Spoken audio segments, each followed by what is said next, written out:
You get a few different subspecies of them. I think there's there's definitely three, possibly even a fourth.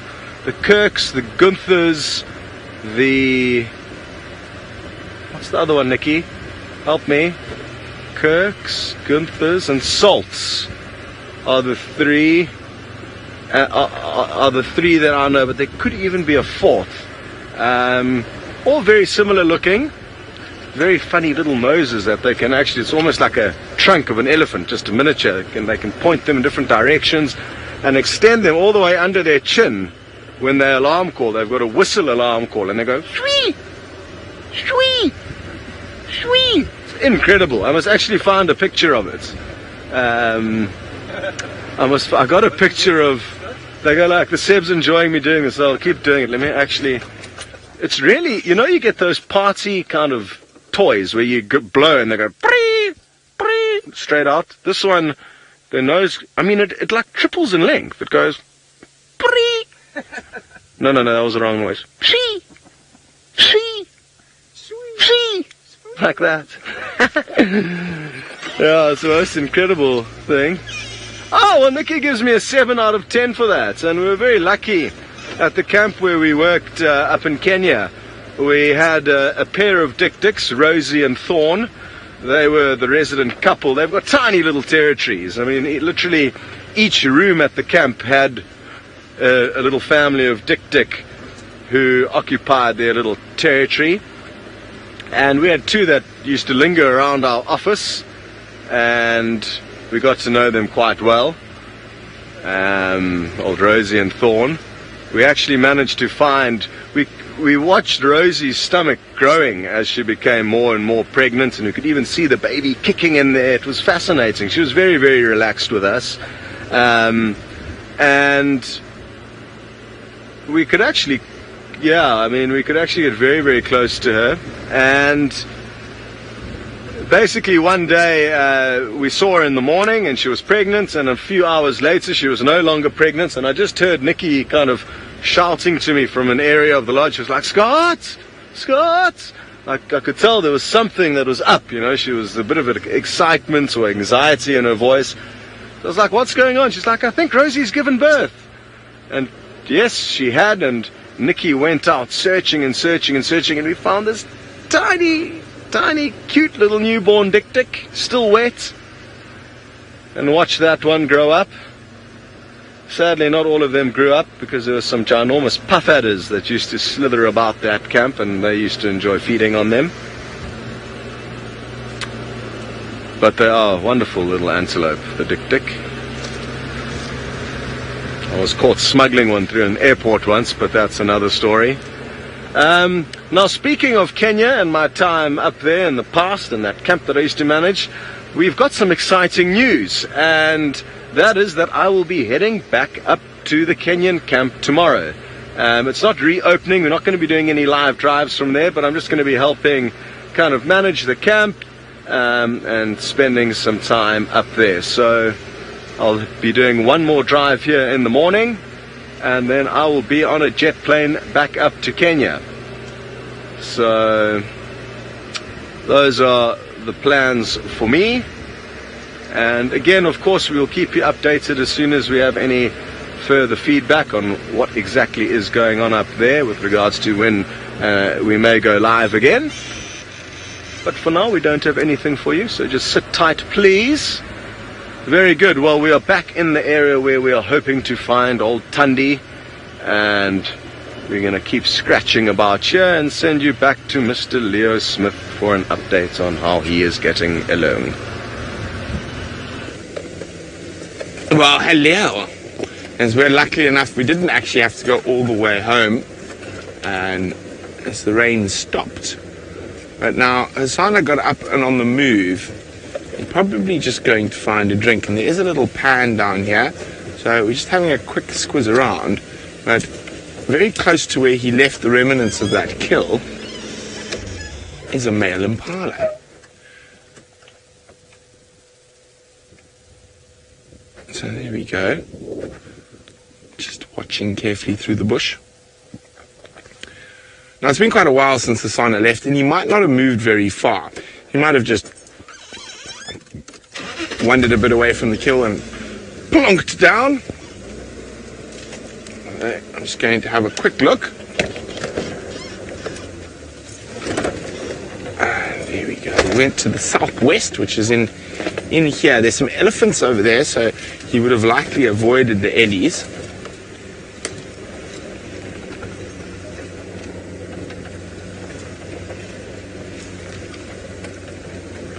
I think he's just plonked down here somewhere for a bit of a snooze.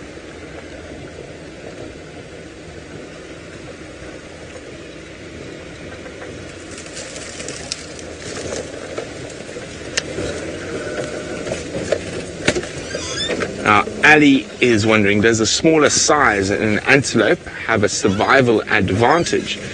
Yes and no. It's one of those things. So a lot of your smaller antelope, steenbok, dik, are very territorial, which means they frequent quite small areas, probably, well, a steenbok and dik no more than about a hectare or 2 hectares. So I think I can see there's car tracks. I think this is where he went. Sure, that is thick and nasty in there. We're not going to be able to get through there without leaving ourselves hanging on the thorns. But in some ways it does have an advantage. Smaller, less easy to spot. But in other ways it's a disadvantage because they're always in the same area and they don't move very much. So I say yes and no. And also the smaller antelope are normally, a lot of them, apart from dikers, are monogamous. So dik and steenbok will pair for life, or till one gets eaten by a leopard, which is generally what happens. But yeah, so there are advantages and disadvantages. Let's just have a quick squiz, see if he's not just come back now that there's no one around and he's just lazing about here, maybe down in the area where he was sleeping this morning, just beyond. So I think he'll be back. He might even be here tomorrow. There's enough meat to warrant him coming back. Still up in the tree there. So what we'll do is we'll probably come back bright and early tomorrow morning. In the meantime, let's go back to Steve. Thanks very much, Brent. I hope you find that mischievous little boy. Where has he gone to? He's got his meal. I'm sure he'll be back there. He's probably just gone for a little drink or something. Or maybe he saw a warthog or a dik. Maybe not a dik. Maybe he saw a steenbok and he wants to add it to his cache. I've seen a leopard with 3 or 4 kills, small kills, up a tree. He just kept sorting them out. You know, they came and he conquered. They came and he took another one. And when it's windy like this, as I said, leopards will make absolute opportunity of it. And that's why I'm hoping. We're driving around all over, hoping to bump a female leopard or male leopard or a lion or wild dogs, or how about a cheetah? Anything like that that could just pop out and bump on the road. There's a lightning storm definitely coming in from the western side, so we've got our roof on. It's only going to take us a moment or two to strap everything down and get all of these covers down. I think Brett and Scott, hopefully they're prepared as well, because it seems like it's coming in. Hopefully it's going to either just wait another 54 minutes or so until show's over and then belt down a proper storm. Because if the lightning does come in, you know, there's potential that we'll have to put the mast down at the back, the aerial at the back, so we don't electrocute all of this lovely equipment. So we don't want you to lose picture for a moment if we can prevent that.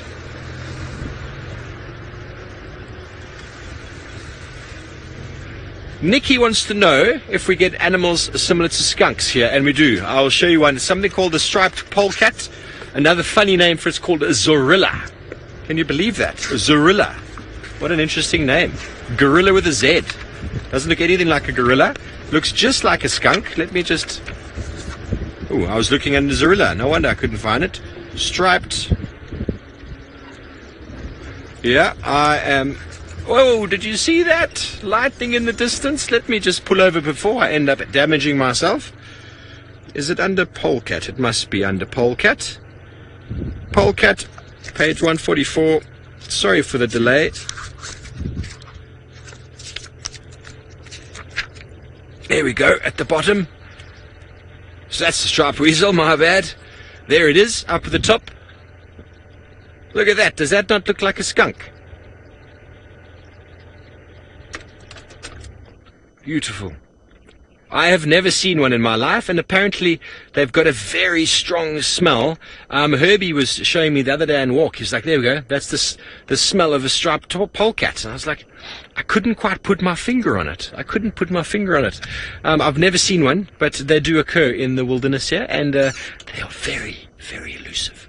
But who knows, maybe the lightning will scare them out. That would be nice. The lightning is definitely coming. Don't know how far away it is. It's building up in the west after two very hot days. The what's the word I'm looking for? The high pressure cell above this area would have been pumping all sorts of moisture up into the atmosphere, and with that movement of moisture going up, it causes all this electricity in the atmosphere. Then quah, quah, down comes the lightning storm, and it is marvelous, and hopefully we will miss it this afternoon. But let's go back to Scotty D, who's back with his Djuma / Harrier Hawk. Yes, we are back with the same Harrier Hawk that was trying to raid a red-headed forest weaver's nest a little bit earlier. And it seems like it's just wanting to kind of spend the rest of the evening here and maybe wake up first thing in the morning and continue to try and raid that nest. Those are my guesses. I think I just heard some elephants trumpeting up ahead there, possibly around Buffelshoek Dam. There's the nest that was getting attacked earlier. It must know that there's something in there. And, yeah, that Harrier Hawk didn't look as excited as Steve did about the lightning storm. And I guess that's probably because he's not going to be sleeping in a room with a roof over its head tonight like Steve is. He can just poke his head out and enjoy the lightning as and when it suits him. But even I am excited. The lightning storms have been few and far between this summer. So I could definitely do with one more low-fault storm before heading up to Kenya tomorrow. Aaron, you'd like to know when was the last time it rained on Djuma? We had a small sprinkling, probably around the 5th or the 6th of this month.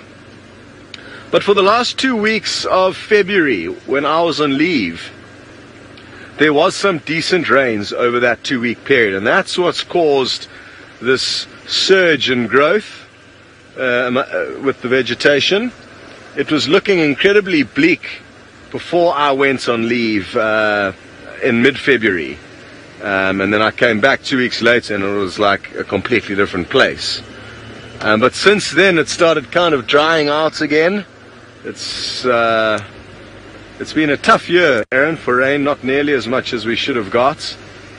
And I guess like this lush appearance that we're looking at now is almost a bit of a giving everyone a false impression as to how thick it actually should be. It should be far thicker than this at this time of the year, and the dams should also be a lot more full.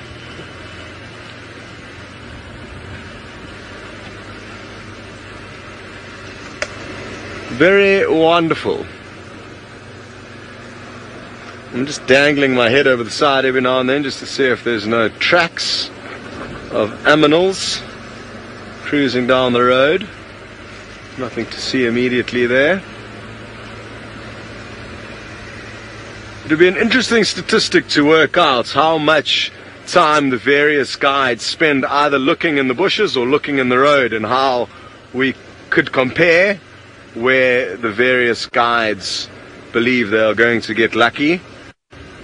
I'm probably one that leans over and checks for tracks more than your average. I feel that that's where the luck is going to come from.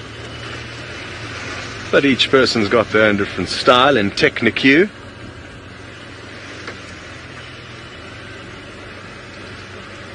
Yes, Kristen and a few others have just mentioned that you hope it rains good and hard this evening after the safari. And yes, so do we, and keep those happy, positive, rainy thoughts in your heads, please, because hopefully it will pay off.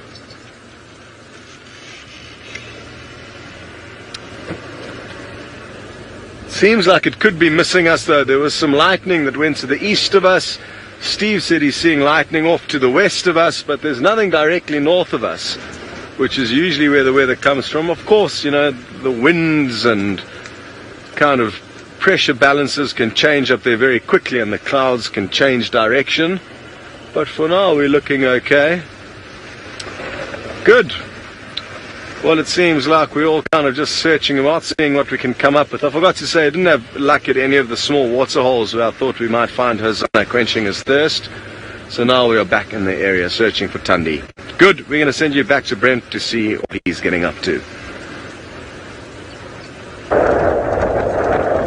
Well, I just had a little sort of ponder. Actually, Dave came up with quite a good idea for the rest of drive.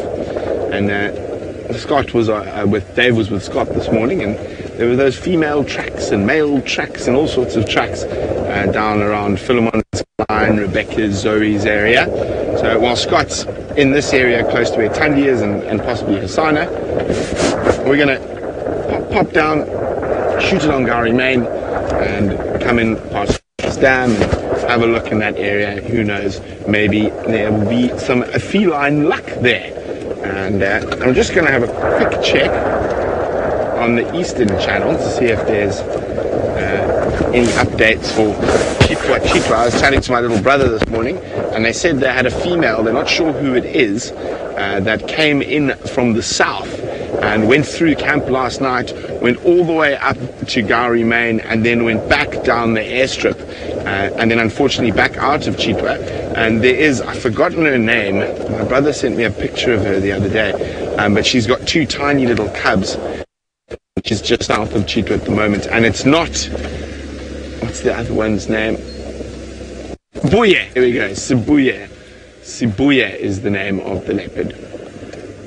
Afternoon stations in the east, any updates for Chitwa? Let's have a look if we get anything. No, let's carry on, let's go see what came across down into Djuma. Oh, they're talking to me now.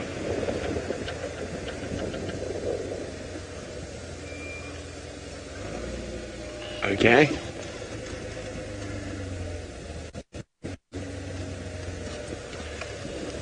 Okay, copy, thanks very much. I'm not going to cross just for your Vuyatela, so are Tundi and Cub.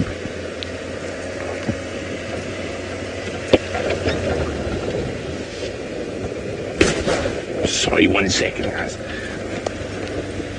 Yeah, he's quite far, probably 2 or 3 k's. He's on a bushback hill.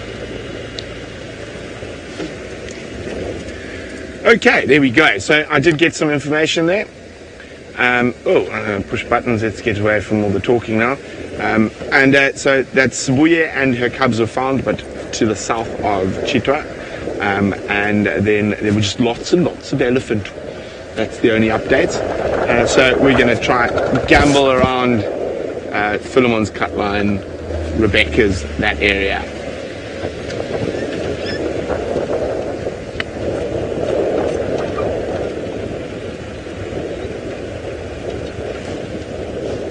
Hello, Infernal Apathy again. Yes, great question. Do leopards ever interbreed? Yes, they do.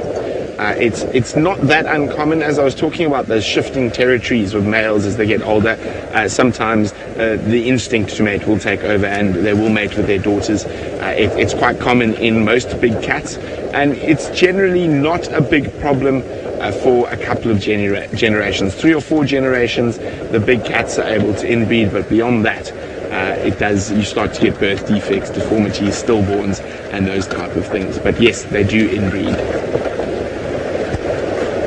Just like dogs normally. Now, African wild dogs, it's actually very rare to get inbreeding because of the way the pack structures work. So when a new pack is formed, it is formed from dispersals. You will have normally and that will disperse from their natal pack, and then 2 or 3 females disperse their natal pack, and a new pack is formed only when together. So it almost ensues that they are nations, and it keeps the inbreeding in wild dogs down to a minimum, even with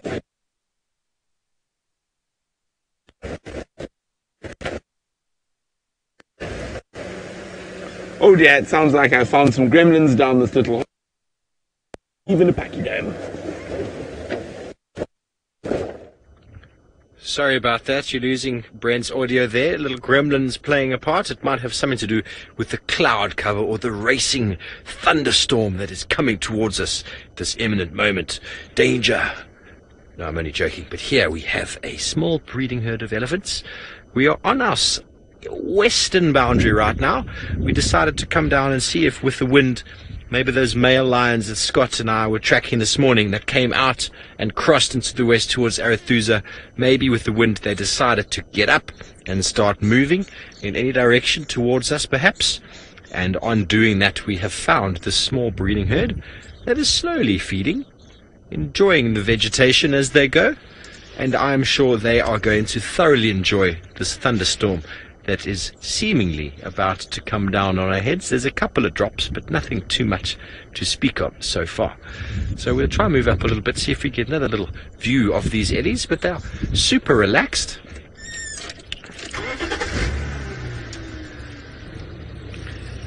Hello, Julie. Normal time of year for the rains, you'd like to know? Yes, most certainly. This is the wet season for South Africa, or for, should I say, the savanna biome. We are what we call a summer rainfall area, and the rains can start from as early as September and can last until about April. May generally doesn't happen in May, but April's normally when the last rains happen, and that is when the rain falls for us. So we need to get as much rain as possible, fill up the dams.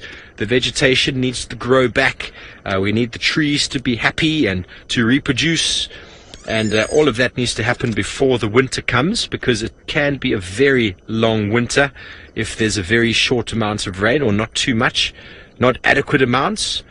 And I don't think we've had enough yet to alleviate any sort of stress that might happen to the animals this year. But there is still time. There is still time. And through my experience, we're seeing with the global warming, we're seeing that the rains are being pushed a little bit later. It's not that there's less of it. We are coming out of a drought. We did have quite bad drought for the last few years, and it seems like we're on the other end of that. Don't know if you can hear the rain starting to splatter down.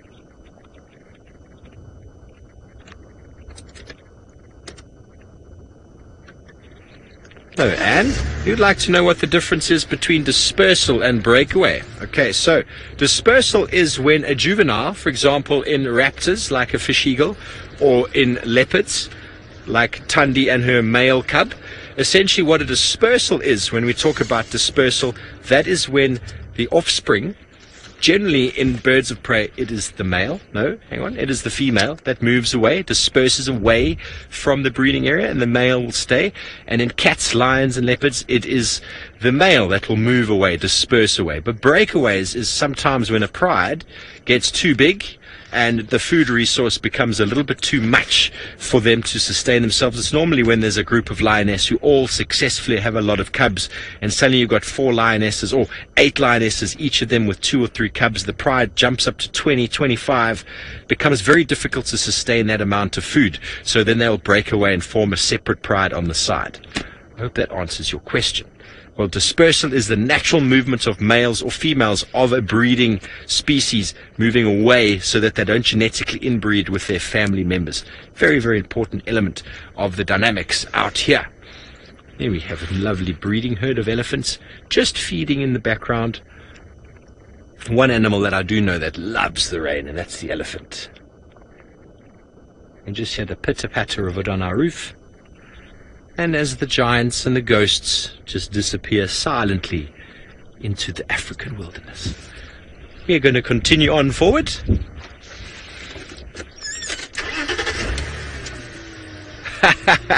Joy, you want to know what age the little elephant starts showing off? Joy, it can happen from very early on. The first couple of months, you can see them start. So I'd say they start getting a little bit overexcited. They've seen mum chase things away, and they know that inside they're a big animal, but they're not quite there yet.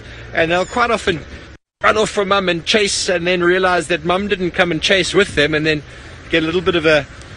Mum will grab them with the trunk and pull them back again. I apologize for the bumpy road. We'll be turning back inside soon.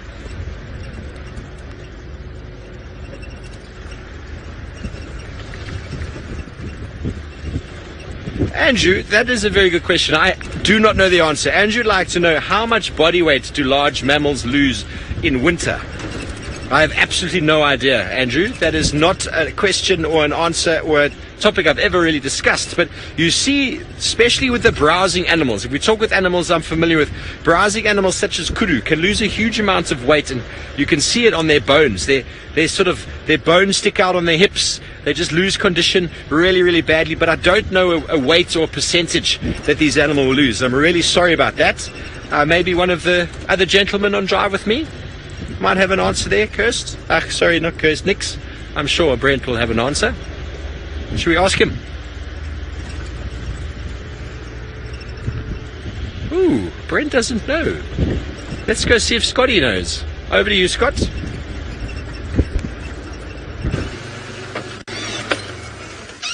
Sadly, I don't have a clue what you guys are talking about. So I wasn't listening very carefully when Nikki gave me the updates. How much body weight will a large mammal lose in winter? No idea. Sorry, guys. Now, Seb saw something running down the road here, and we're not too sure what it was. We kind of had to veer around a corner. So I'm just going to hop out and check if there's any tracks that will give us an idea of what it was. He said it was something small, maybe a honey badger.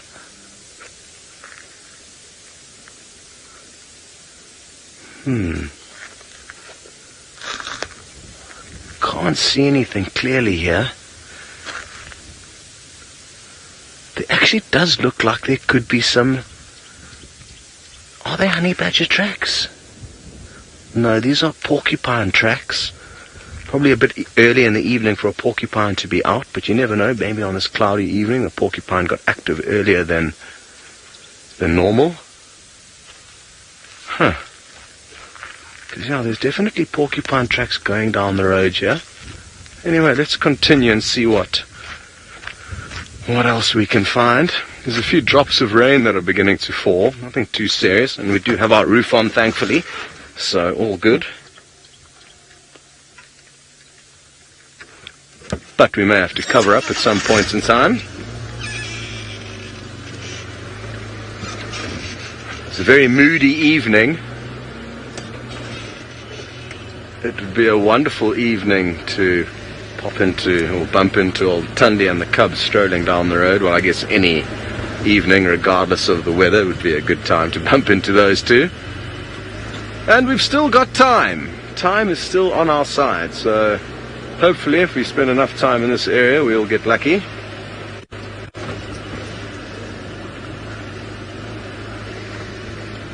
Yeah, how much weight do large mammals lose in winter? I wonder. I think it'll be species specific. You get some species, like an impala, that's not very fussy, and it can feed on both leaves and grass, so they're not strictly grazers.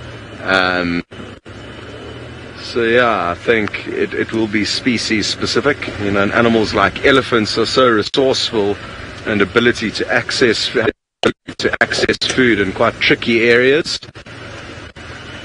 Sinek, you'd like to know if I've ever seen porcupine in the wild. I don't think I have actually seen any in the wild. I've seen a lot on my friends' farms. They are Africa's largest rodents after all.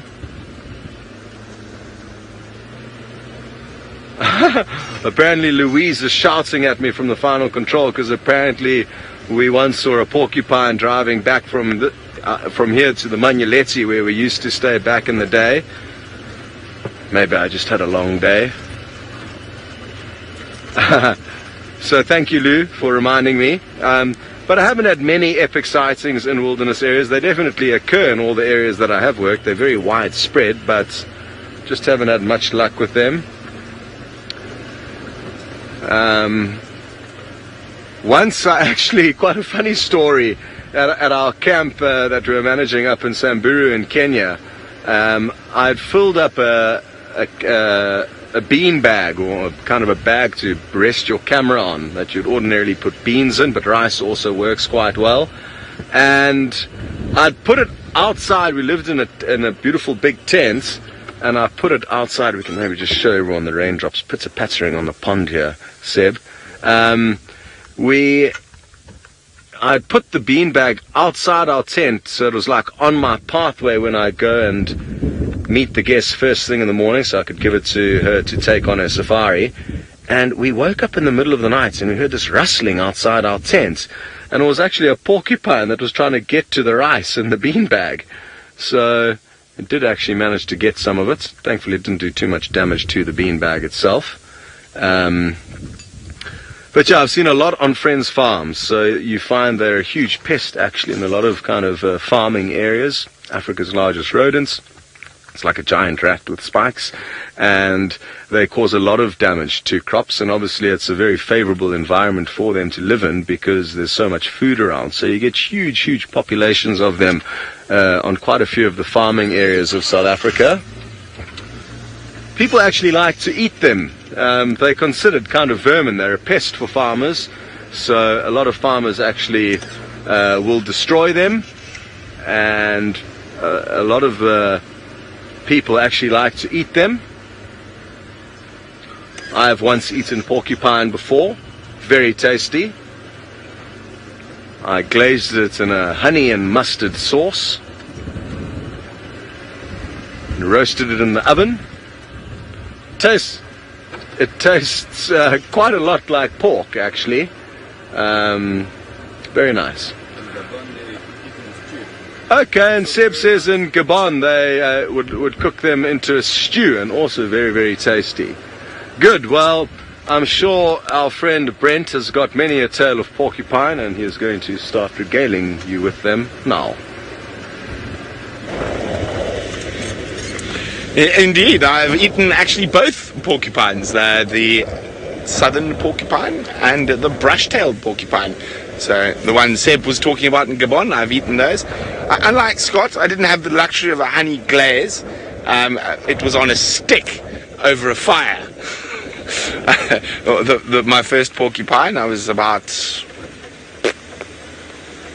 10, 11, when I ate my first porcupine with some of the guys who worked on our family farm. And the brush-tailed porcupine I ate while in Gabon, in the bustling metropolis. It's not a bustling metropolis, of Ombwe. It's a little village on the edge of the Ferdinand Vaz. So it is there's a massive airstrip there, tarred airstrip of about 2 kilometers, and then you have about 25 huts around. No, it's a bit bigger than that, but it is not massive at all. But yes, I've seen quite a lot of porcupines. I've seen porcupines in the Sabi Sands. In the south, I've seen them in the north, actually. I saw porcupines coming back the one night when Tristan and Ali were still working at Sibambili. I went to dinner there, and on my way back home that night, I saw a porcupine running along the road. Also coming back from Tristan and Ali there, Jamie and I saw a striped polecat in the Sabi Sands. Well, I've only seen one of in the Sabi Sands. We saw a lot in the Mara, and we had some very interesting porcupine sightings in the Mara. Now, I think my best porcupine sighting in the Mara was with Manu, and we were actually following a pair of mating lions at the Sand River, and all of a sudden we just saw porcupines, and we had about 3 or 4 porcupines in golden morning sunlight that were a bit late coming home. And then another porcupine sighting that was actually very interesting, I saw with Wiem. And what had happened is the lions had been hunting those massive herds of wildebeest during the migration, and the wildebeest had stampeded and injured the porcupine and run over it and actually broken its back, and it was very injured. So we see porcupine quite frequently in the Mara, though, on those all-nighters. Dave, did you see any in the Mara? Yeah, Dave saw in the Mara. Dave, I think, is the only cameraman in the Mara to see a caracal. Yes, and his first and only. Dave's first and only caracal. We saw the one night. I saw a couple. I think I saw 3 or 4, but only one good view of them.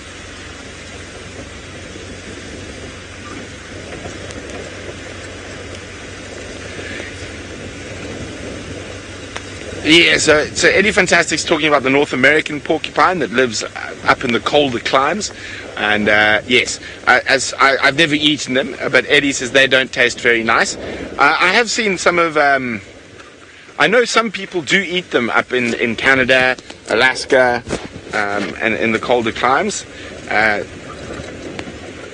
but yeah, as I say, I can't tell you what a North American porcupine tastes like, but both African species are delicious. Very high fat content, and both of them are by no means endangered or rare. So in Gabon, the brush-tailed porcupine, you are legally allowed to harvest them from the forest, the villages, and they breed very quickly. They are rodents, and so do the normal porcupines, so they do breed very quickly, and they are no means threatened or whatnot. So they are used as a sustainable food source in quite a few different parts of Africa.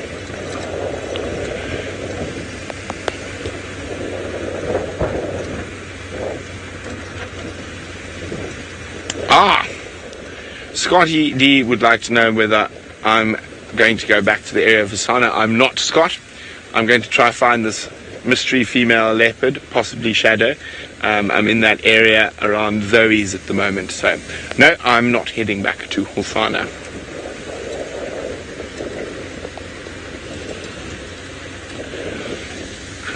Sinak is wondering, do we get hedgehogs in this area? We do not, Sinak.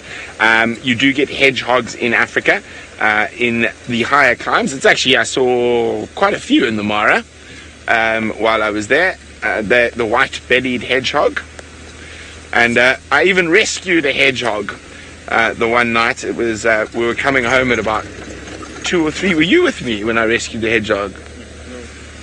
I think it was Craig, actually. I think Craig was with me when we rescued the hedgehog, and it was outside of the reserve in the villages. So what we did is I popped him into my jacket, and it was after a big storm, and he was not in a good spot, and I took him home, and because a lot of people in our camp actually had never seen a hedgehog before, so I popped him into a box for the night, and then we showed everyone the hedgehog in the morning, and it was a little boy, and there were many names, and a lot of the girls wanted it to become like Gregory the tortoise, a camp pet.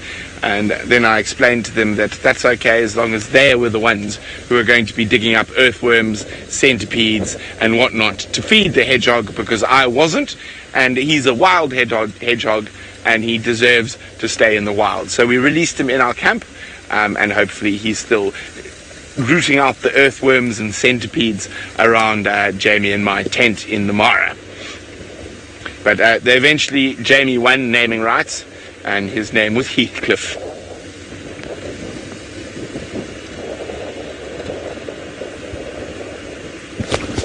Was Heathcliff, it was Wuthering Heights, or was it Emily Bronte? I can't remember. I think it was Wuthering Heights. It was Wuthering Heights, Heathcliff. Now, well, sorry, when I think of it was Wuthering Heights, yes. When I think of Heathcliff, it's actually a beautiful song by one of my favourite singers, Kate Bush, and about Wuthering Heights. Nikki, I'm not going to sing. Nikki says, please don't sing. So I consider myself a multi-talented type of chap, but there's one thing I'll leave to James Henry, and that is all the singing. I can go on cue when I have to do a song with James, and that's about the only talents I have when it comes to singing. That's the only, actually, let's be honest, it's the only thing James will let me do on this song. But anyway, I'm going to concentrate and try to find this female leopard. While we do that, let's go see what Steve's up to.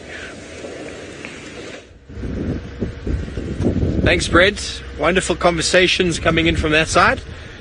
We have battened down the hatches because the rain started steadily coming down on our heads, and we've covered all the equipment, and we are now all prepared for the evening.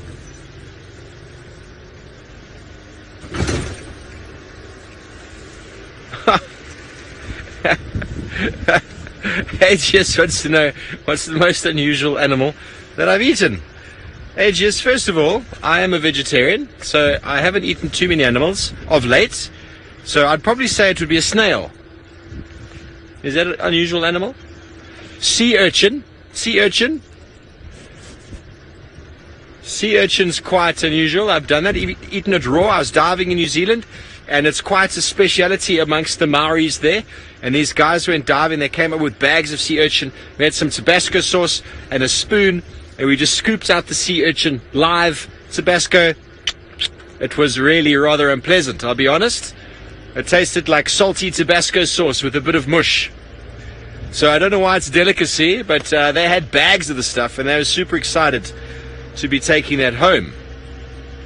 I studied with some friends who would often eat things that they found on the side of the road, such as snakes and dead animals. I think it's rather quite unpleasant to pick up roadkill cafe, and feed on them. Not my kind of idea of healthy living, but I think they were quite poor students. Well, it sounds like it.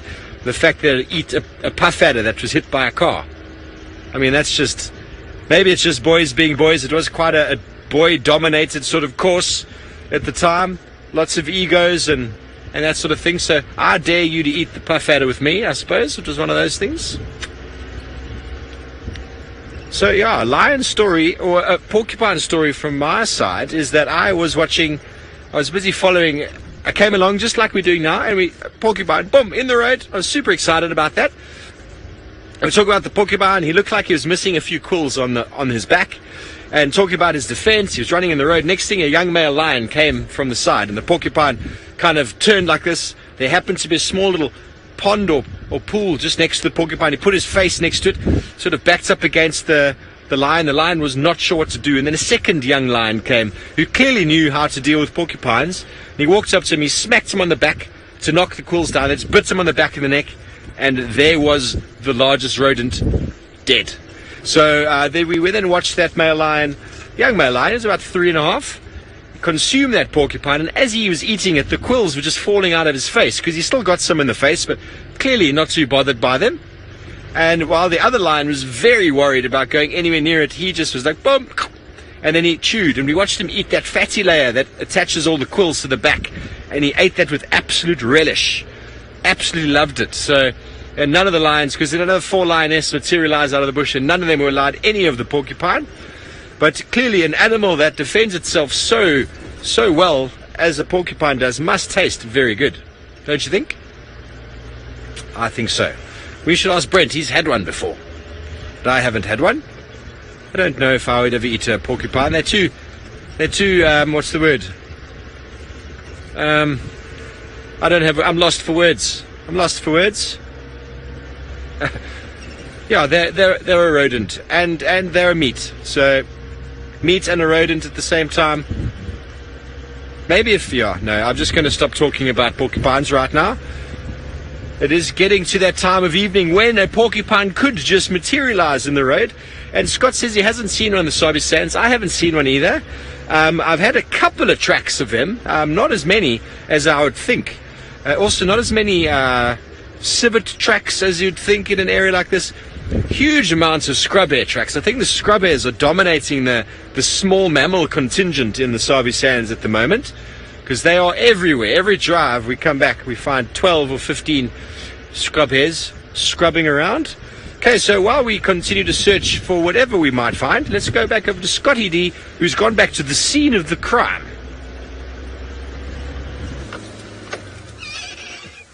We have gone back to the scene of the crime. There you can see a bone at the base of the tambuti tree that he has the remains of the kill hoisted up, but no immediate sign of the leopard. So maybe he was kind of just, there you can see the hooves dangling there. Well done, Seb. There's not much left here. I'd be surprised if he's still here in the morning. It'll definitely be worth coming to check it out there and make sure. But there's not too much remaining. So who knows, maybe he just took a very gentle stroll down to a waterhole. nearby where we went by all the kind of close ones to have a check for him, but didn't have any luck.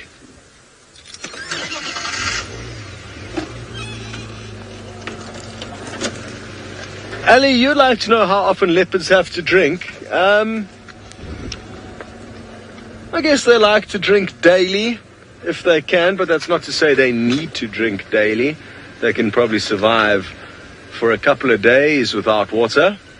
And I guess, again, it'll depend on, how much they've been feeding on, the area that they're in, how hot it is or how cold it is. You get lots of hugely different climates in Africa where leopards live. Some are quite cold, high altitude where they probably don't need to drink that much. Then you get some very hot areas where they will obviously need to drink a little bit more.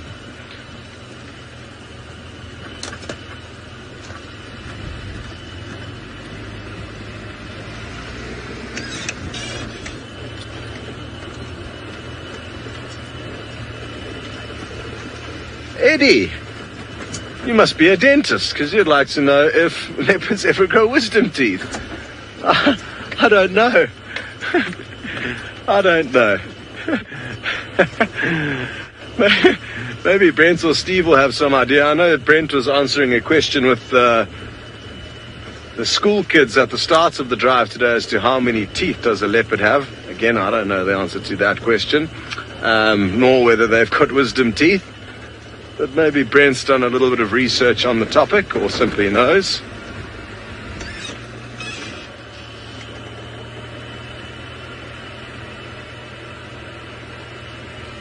Aegis, you've been asking everyone what the strangest animal I've ever eaten is. And I'm told that Steve has eaten an urchin. That's very strange.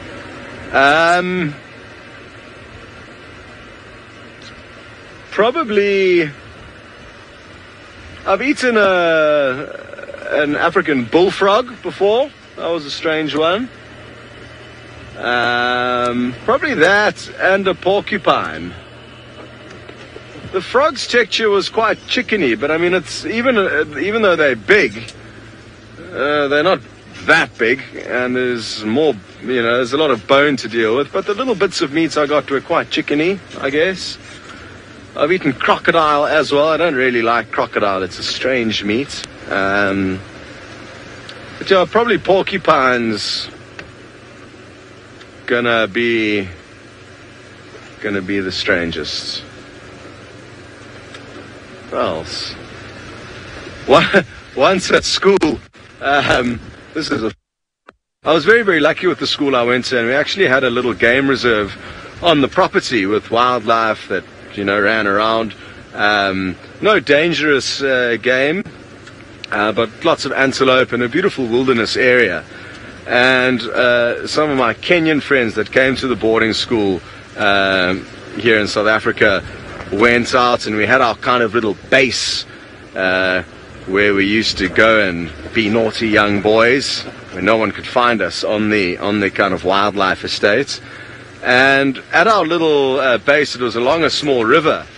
We once went there and found a duck's egg in the water, and we cracked that open into a little pan, and we fried it. So three of us shared one duck egg, and we also caught hundreds of these tiny little shrimps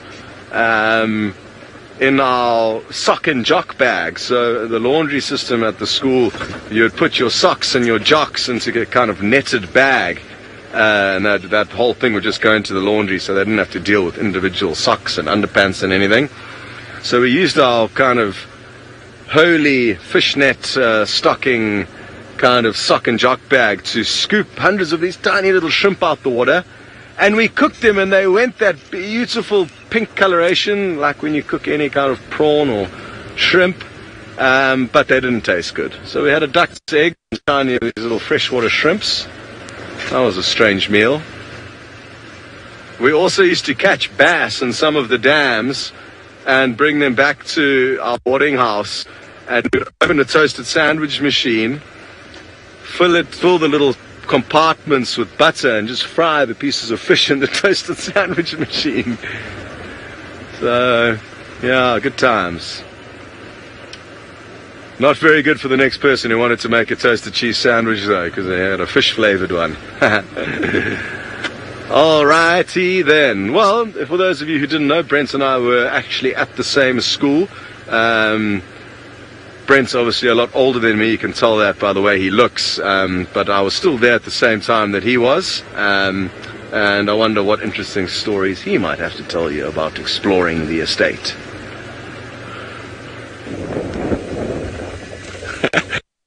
Older, Scotty. I think 3 years it is now. Scott, once you're over 30, you're also old, by the way. Yes, Scotty and I were at Hilton College, and we're very lucky to have an incredible sort of wildlife area attached. And I was even more lucky because at the edge of that area on the river was our family farm.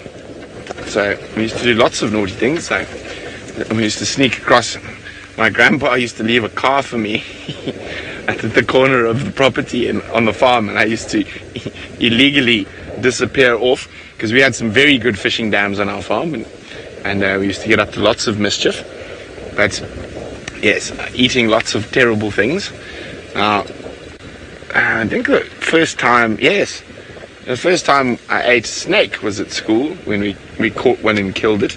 My grandfather was very strict on those sort of things. You kill it, you eat it. So I've eaten puff adder, spitting cobra, quite a few venomous snakes. Actually don't taste too bad. I think probably one of the stranger things I've eaten is terrapin. It was Aegis. Aegis is wondering what is the most unusual animal. Terrapin. No, actually very, very tasty. I ate it in Zambia. Terrapin and tortoise is actually considered delicacy in a lot of places, and you cook it in its shell. So what else? I've eaten lots of strange things over the years, in lots of different Africa. We used to get up to at school lots of naughty things. I just hope there's none of the teachers who watch the show. Yes, no. Well-behaved boy at school, can you believe it? He got into a lot less trouble than I did. Well, for my last couple of years, I almost had a revolving door at the principal's office. I was in a lot of trouble a lot of the time. But you know, it is what it is.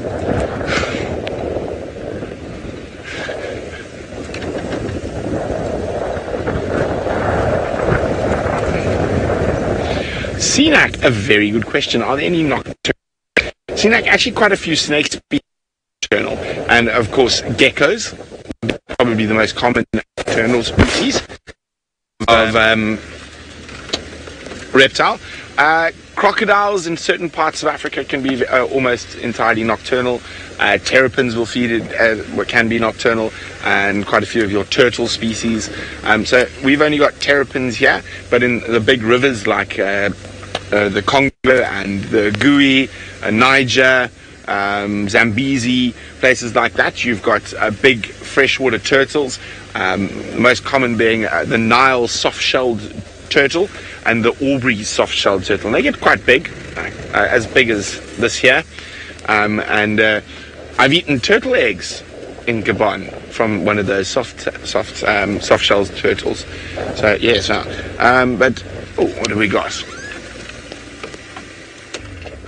in front of us there? You see them, Darvikins. One for our viewers. Yeah, Nicola Austin, very observant. It is indeed a grey one. So who can tell me which nightjar species this is? The hint is the grey coloration. This one does not call when it's in Africa. You can see he's checking for moths and things flying past.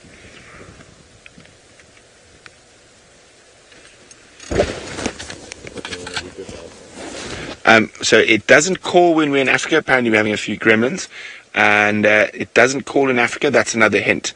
The greyish colour and the fact that it doesn't call in Africa. And strange enough, it is one of the easier nightjars to identify quickly.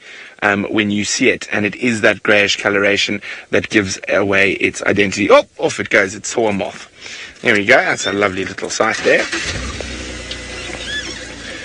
Okie dokie. Where's my spotlight? Let's go. Okay. So we've got a few answers that I say nightjar, but I'm looking for the specific nightjar.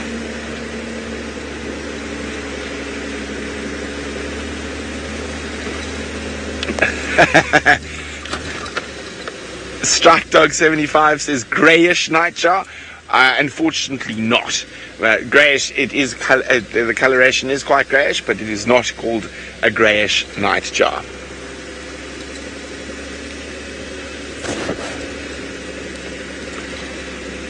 Benoli says, is it not the fiery nightjar? Benoli, it's actually the fiery necked nightjar, and they're not greyish at all, and they've got a very rufous patch on the back of their neck that gives them the name the fiery.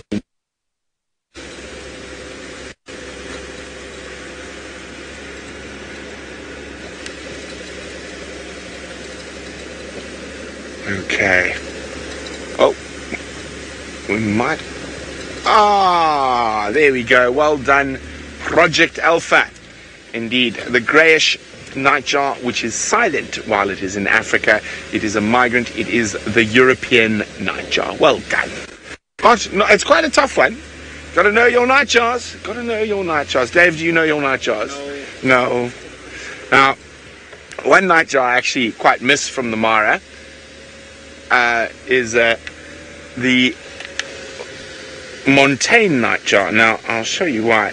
So, of course, most of you have known Djuma for a long time, so you know the bird calls here quite well, and those of you who are dam cam aficionados will, of course, know the call of the fiery-necked nightjar.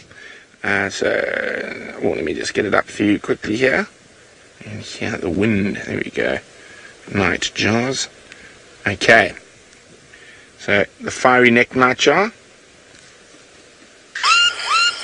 Oh yeah, that's a different call. We'll get to the normal one now. There we go. Okay, so now they do occur in certain parts of East Africa, but not in the Mara at all. And as soon as you move away from the coast and it gets higher, they get taken over by a cousin of theirs. And let me just find him here. And you will hear a slight similarity, but it's a fiery neck nightjar, sort of. Wait, it should start up now. Are we not playing? No, we're not playing. Sorry, my bad.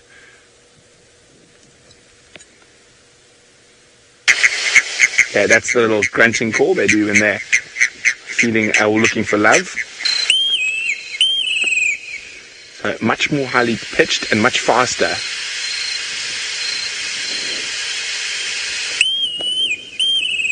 So it sounds quite similar, the tune's similar, but the pitch and the speed are quite different. And it was a very nice call that we used to hear regularly on our long nights out with the cheetahs and lions of the Masai Mara. And the other nightjar we used to hear regularly there, and it is one of my favorite nightjars. And it's because it was very rare in certain parts in southern Africa, and it took me a long time to ever see. And even though I could hear them every night while I was growing up in the Okavango. So it's one of the chopping nightjars. It's the swamp nightjar. There we go. Nightjar lessons over. Of course, we don't get swamp nightjars here, but we get them in the Mara and in other parts of Africa. But it has been an absolutely spectacular day. As I say, I've enjoyed thoroughly being back in the Lowveld, and so good to catch up with the little chief, Holsana. And I'm hoping I will get to see Tundi and Cub tomorrow, or Tamba, or who even knows, Shadow and not Barbara. So there's all sorts of wonders that await, so join us for the Sunrise Safari. From Dangerous Dave, myself, and the rest of the Safari Live crew, adieu.